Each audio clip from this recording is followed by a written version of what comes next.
Ayan mga katits, ito ipapakita ko sa inyo itong layout ng isang giveaway. At alam niyo ba mga katits, ito yung treasure site na pinuntahan namin, yung pinakita ko sa isang bagong video ko mga katits na in-upload dito sa YouTube channel ko.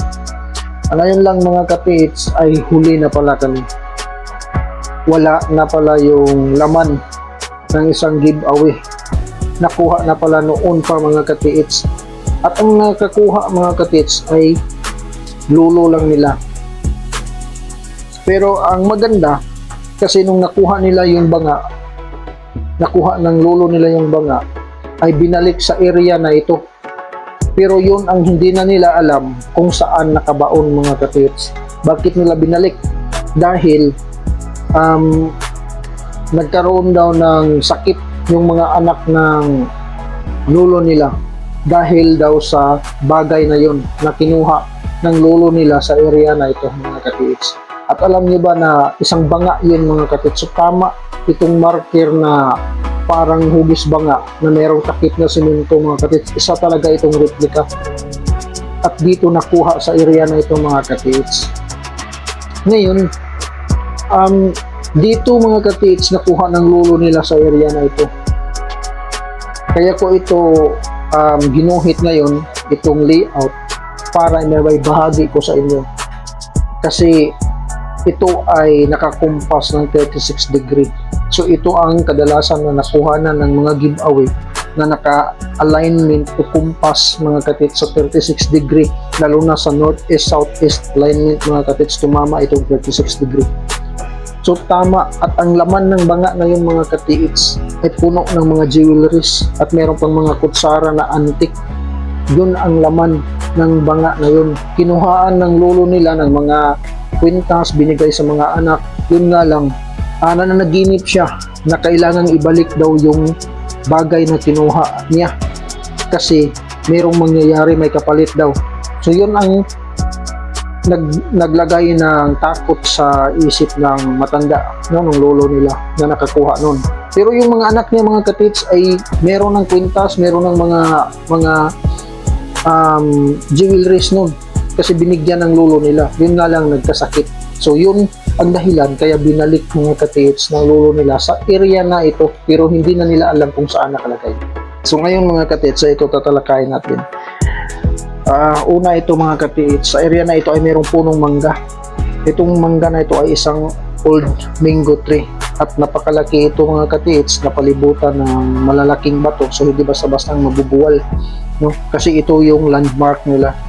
Wala kang makikitang mga marka sa puno na ito mga katits, pero magtaka ka dahil yung mga ugat niya ay napakaraming malalaking bato sa ilalim. So hindi talaga ito basta-basta. Napalibutan ng malalaking bato. Ngayon, ito ay nasa east mga katiits kapag dito ka magkumpas sa east ito.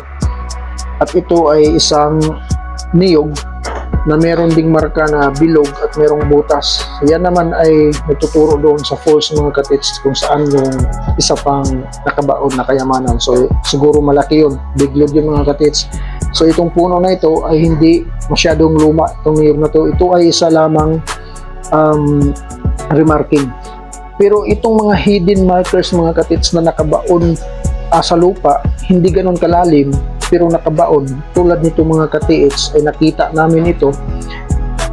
Yung dulo niya ay nakita namin, pero yung kalahati natabunan ng lupa ay mayroong mata na nakatingin sa bagay na ito mga katits. Itong bato na parang hugis banga.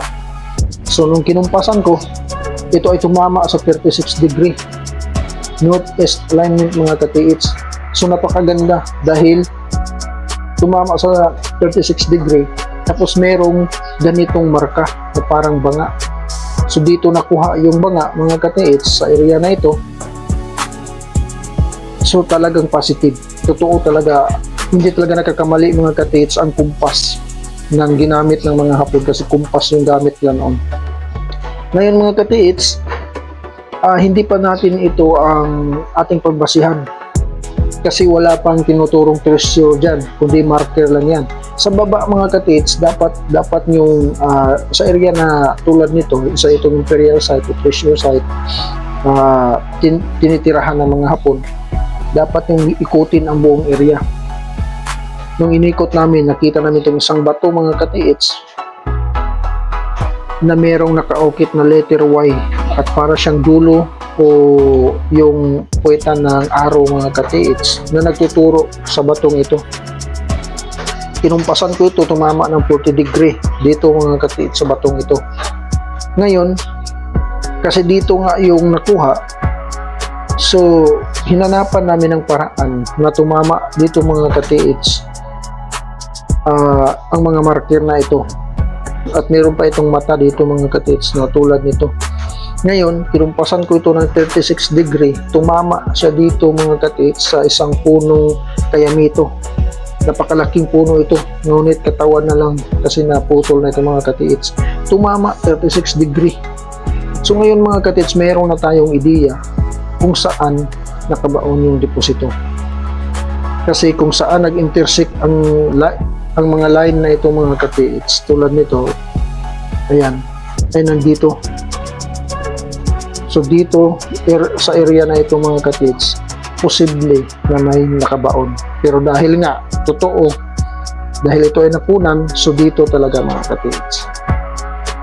So, sa mga walang gamit dyan, tulad ng mga beginners, no, mga bago pa lang nag-treasure, walang mga kagamitan, ay kapag ito yung plastada sa area nyo, para hindi kayo mahirapan, tulad nito, kung saan nag-intersect mga katiits, dyan agad kayo mag-tisdig.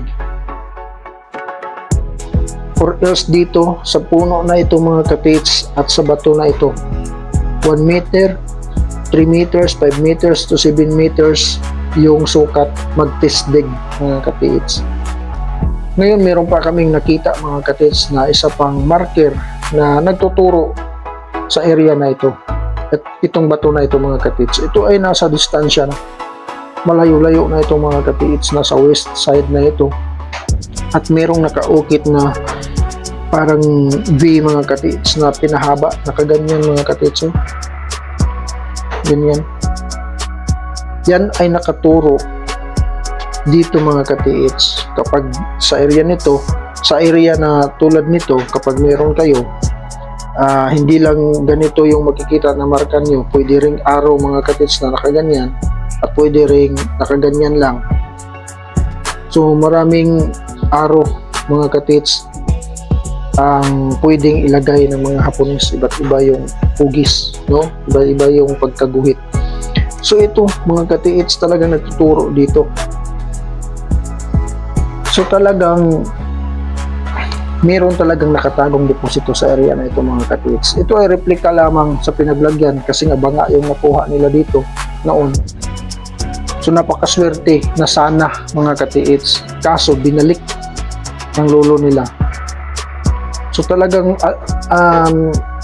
talagang ano yan, kung sa video pa nagba-viral sa area nila ay talagang nag-viral yan mga katiits na merong nakuha yung lolo nila, binalik sa area na ito. Kasi dati daw ito ay tinataniman, no? Isang daruhan mga katiits, palayan. Hindi palayan, daruhan lang mga katiits, yung tinataniman ng mga kamote, saging, mga ganun mga katiits, mais, tulad niyan mga katiits. Sabi ng mga anak nila ay yung lolo nila ay nag-aararo lang at naaararo lang sa lolo nila yung banga sa area na ito. So napakababaw lang mga katiits yung pinaglagyan ng gibaw at napakaswerte. So ito mga katiits, no, ito yung tulad nito ang layout. Kapag meron kayo sa area ninyo ay napakaswerte niyo mga katiits. So tingnan niyo yung plastada mga katiits, napakaganda. Ayan. So ano lang, talagang may naalala pa ako mga katiits. Kung titingnan nyo ito ay nag-cross. Tingnan nyo, nag-cross itong mga marker mga katiits. Ayan, nag-cross. So dito nag-intersect. Meron pala akong nakita doon dito sa baba na isang bato mga katiits na ganyan ang kanyang hugis, tapos nakakat ang dulo. na mayroong cross sign. Ganyan mga katiits. So, tapos mayroong dalawang guhit sa bandang gilid. No? Mayroong dalawang guhit na ganyan lang. Yung guhit, ganyan mga katiits. Tapos cross sign, ayan, ganyan. Ganito pala yun mga katiits. So, posibleng ito ay isang kumpas mga katiits. Hindi ito naglalahad na merong yung libingan, no? Kasi yung iba, sabing cross ay lumang simbahan. So, siguro meron yan mga katiits, pero madepende yan. Depende yan sa area mga katiits. Kasi sa area na yan, wala namang libingan ng tao at wala din namang simbahan. Walang lumang simbahan. So, pwedeng ito ay isang kumpas mga katiits. So, nandito yung target. So, tulad nito mga katiits, sa 36 degree, ganito yung plastada. Ito ay nag-cross. Ayan, no? So, dito. So, yan lang mga katiits ang naibabahagi ko sa inyo. Sana ay naintindihan nyo. Sana ay nakapagbibigay ako ng idea sa inyo mga katiits. Lalo na sa mga first time pa sa pagtitreasure. Hindi basta-basta ang pagtitreasure mga katiits. Kasi una sa lahat, maraming basher. Maraming hindi naniniwala sa sabihing siraulo na tayo. So, dapat handa tayo sa mga posibleng mangyayari mga katiits, sa mga tingin ng tao sa atin. So, yun lang. God bless sa ating lahat mga katiits.